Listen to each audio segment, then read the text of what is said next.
Good evening friends, स्वागत है आप सभी का आपके अपने YouTube channel ready for exam just में। दोस्तों चलिए आज की क्लास में हम पढ़ेंगे संविधान के भाग और उनको ट्रिक के साथ देखेंगे। तो हमारे संविधान में 22 भाग दिए हुए हैं और उन्हीं भागों को आज हम देखेंगे। स्पीड से छोटी सी क्लास होगी, तो क्लास को आप लोग पूरा देखिए, वीडियो को शेयर कीजिए, चैनल को सब्सक्राइब कीजिए और बेल आइकन को जरूर प्रेस कीजिएगा, जिससे नई क्लास की नोटिफिकेशन आपको मिल जाए। तो चलिए बिना देरी किए हुए क्लास को स्टार्ट करते हैं और देखते हैं कि हमारे संविधान में कौन कौन से 22 भाग हैं और उन 22 भागों में किसका जिक्र किया गया है। तो हमारे संविधान में 22 भाग दिए गए हैं और संविधान इसमें 395 अनुच्छेद थे। हमारे संविधान में कितने आर्टिकल? 395। जब वहाँ संविधान बन के तैयार हुआ था तो उस समय अनुसूचियों की संख्या कितनी थी? 8 थी। लेकिन वर्तमान में हमारे संविधान में 12 अनुसूचियाँ हैं। तो वो कौन कौन सी 12 अनुसूचियाँ हैं, इन पर भी हम दूसरी क्लास लेकर आएंगे। आज हम सिर्फ पढ़ेंगे संविधान के 22 भागों के बारे में। तो चलिए बिना देरी किए हुए शुरू करते हैं अपनी क्लास हम और देखते हैं क्या है भारत के जो संविधान के 22 भाग दिए गए हैं। तो दोस्तों देखिए, संविधान का जो भाग 1 है, ठीक है, सबसे पहले देखिए संविधान क्या है, एक किताब है, ठीक है। हम इस तरीके से याद करेंगे कि जिससे अगर पेपर में एग्जाम में प्रश्न पूछा जाता है तो ऑप्शन देख के इसको हम टिक कर लें। सबसे पहले हम देखते हैं कि अगर संविधान एक किताब है, क्या है, एक किताब है और उसको हम पढ़ रहे हैं, तो सबसे पहले उस किताब में किस चीज़ का जिक्र होगा? तो जिक्र हम देखेंगे अपने देश के बारे में। किसके बारे में? देश के बारे में।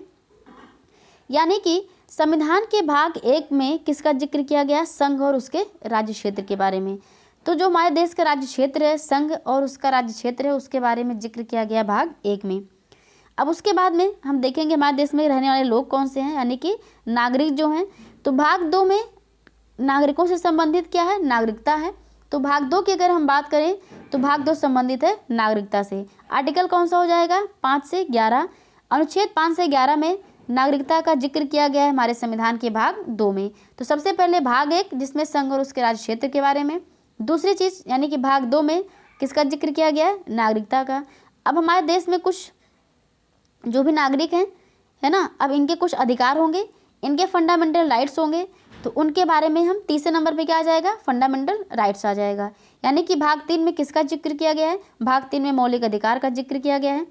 उसके बाद में अब इनके कल्याण के लिए, यानी कि जो हमारे देश में नागरिक हैं, इनके कल्याण के लिए एक कल्याणकारी राज्य की स्थापना होनी चाहिए।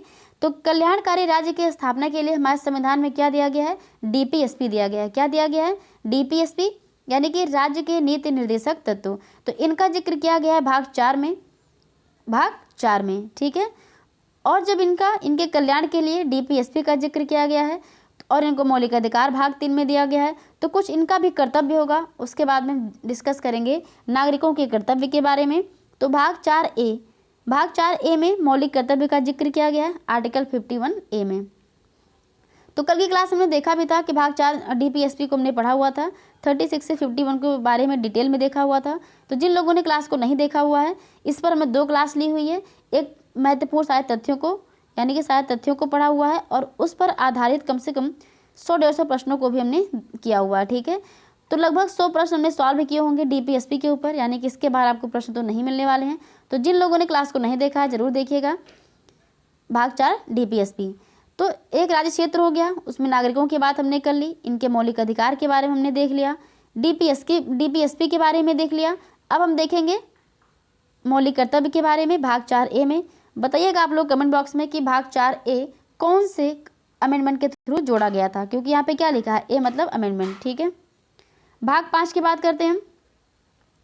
भाग 5 में क्या दिया गया? संघ से संबंधित प्रावधान दिए गए हैं। आर्टिकल कौन सा है? 52 से 151 में है। अब याद रखने का देखिए अपना अपना तरीका होता है, ठीक है। अब संघ से हम एक जो मीनिंग निकल के आती है वो समूह की निकल के आती है ना। संघ की बात अगर कहें समूह, और भाग 5, तो देखिए हमारे हाथ में कितनी उंगलियां? एक हाथ में 5 उंगलियां हैं और ये पांचों क्या हैं? एक साथ हैं, एक साथ ही तो हैं। तो हाथ में 5 उंगलियां, पांचों एक साथ रहती हैं, यानी कि भाग 5 में एक समूह, एक संघ बना के रहती हैं। तो भाग 5 में किसकी बात किया गया है? संघ की बात की गई है, ठीक है। तो भाग 5 संबंधित है किससे? संघ से संबंधित है। संघ कौन बना के रह रहा है? 5 उंगलियां, यानी कि भाग 5। तो भाग 5 में किसका जिक्र किया गया है? संघ का जिक्र किया गया है। अब देखिए संघ यानी कि अगर हम केंद्र की बात करें, उसके बाद राज्य आएगा, उसके बाद क्या आएगा? यूनियन टेरेटरी, यानी कि सेंटर, फिर स्टेट, फिर यूटीज आएगा। तो इनको हम लाइन से देख लेंगे। तो भाग 5 में संघ हो गया, भाग 6 में राज्य है, 6 में क्या है? राज्य है।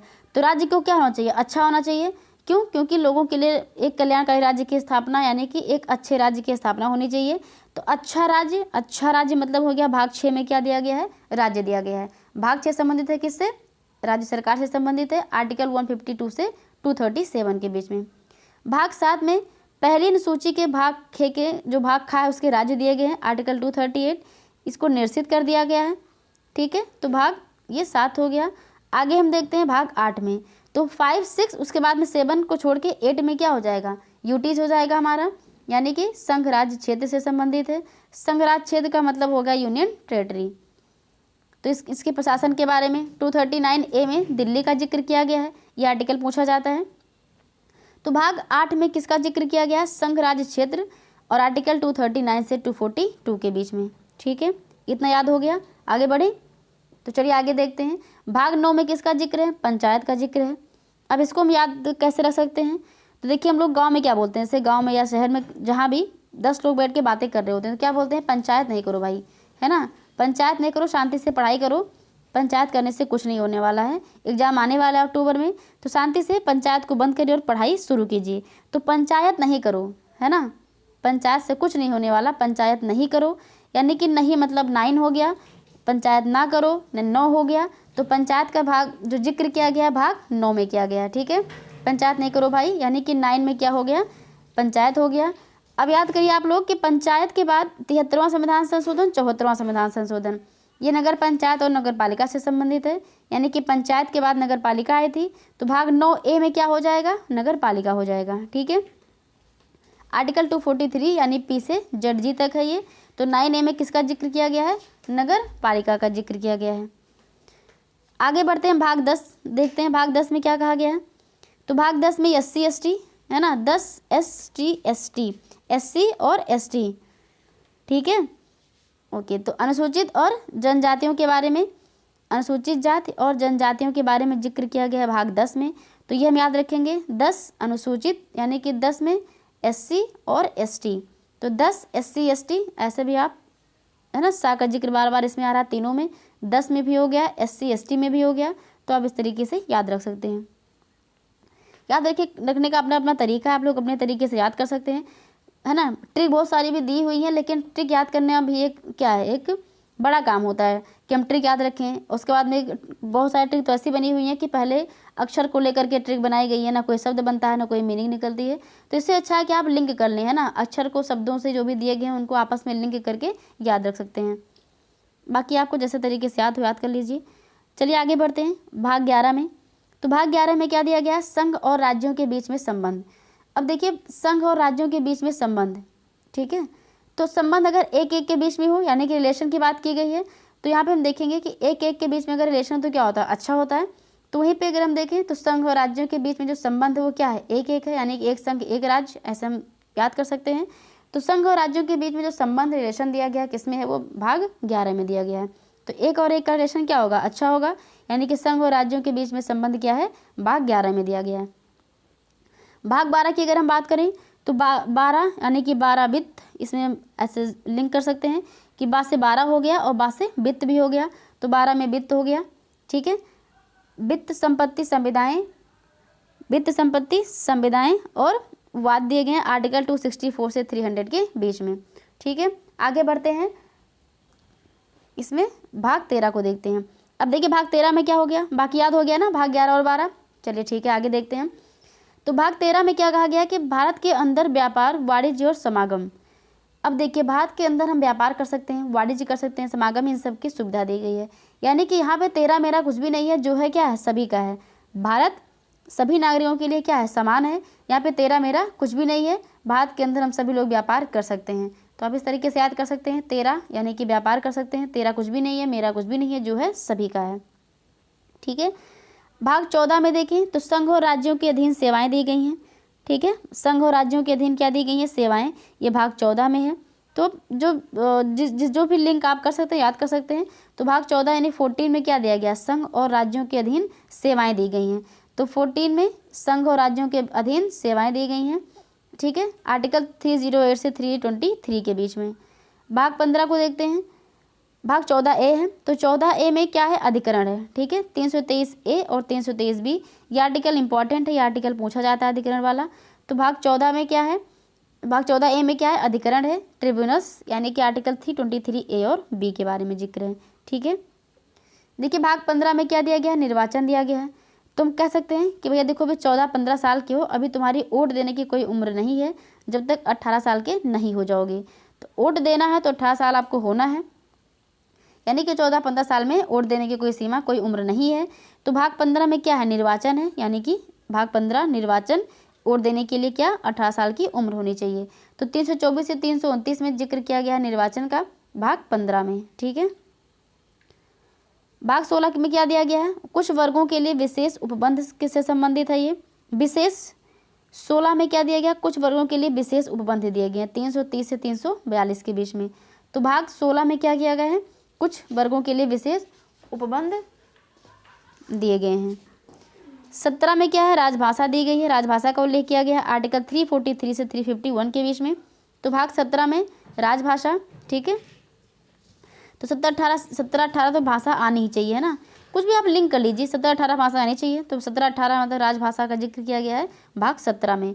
17 है ना, 17 में क्या दिया गया है, राजभाषा का जिक्र किया गया है।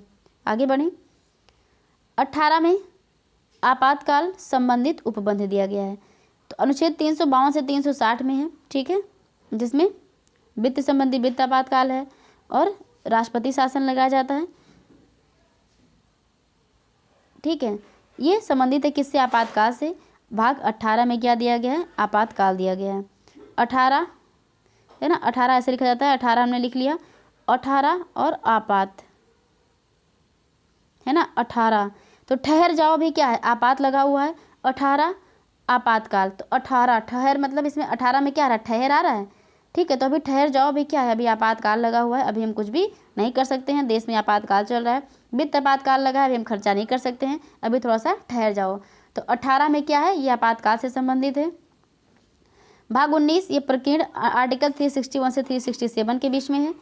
भाग 20 की बात करें तो संविधान संशोधन से संबंधित है, ठीक है, अमेंडमेंट, कॉन्स्टिट्यूशन अमेंडमेंट एक्ट से संबंधित है भाग 20, और ये आर्टिकल 368। तो आर्टिकल पूछा जाता है। तो संविधान संशोधन से संबंधित जो अनुच्छेद है 368 है, और भाग कौन सा है, भाग 20 में दिया गया है। भाग 21 अस्थायी संक्रमणकालीन और विशेष उपबंध से संबंधित है ये। भाग 22 में संक्षिप्त नामों का वर्णन किया गया है, हिंदी में प्राधिकृत पाठ और निरसन, आर्टिकल 393 से 395 के बीच में। तो ये सारे महत्वपूर्ण भाग हो गए जिनको हमने ट्रिक के थ्रू, बाकी जो भी लिंक करके याद करना था याद कर लिया। आशा है, उम्मीद है कि आपको क्लास पसंद आएगी। तो प्लीज़ क्लास को बहुत ज़्यादा शेयर कीजिए, अपना सहयोग बनाए रखिए। आपके सहयोग से हमें मोटिवेशन मिलेगा, जिससे हम बाकी क्लास को भी अपलोड कर सकते हैं, रिकॉर्डिंग कर सकते हैं, ठीक है। तो प्लीज़ अपना सहयोग कीजिए, क्लास को शेयर कीजिए, चैनल को सब्सक्राइब कीजिए, वीडियो को लाइक कीजिए और देखते रहिए ready for exam just. Thanks for watching, please like share and subscribe.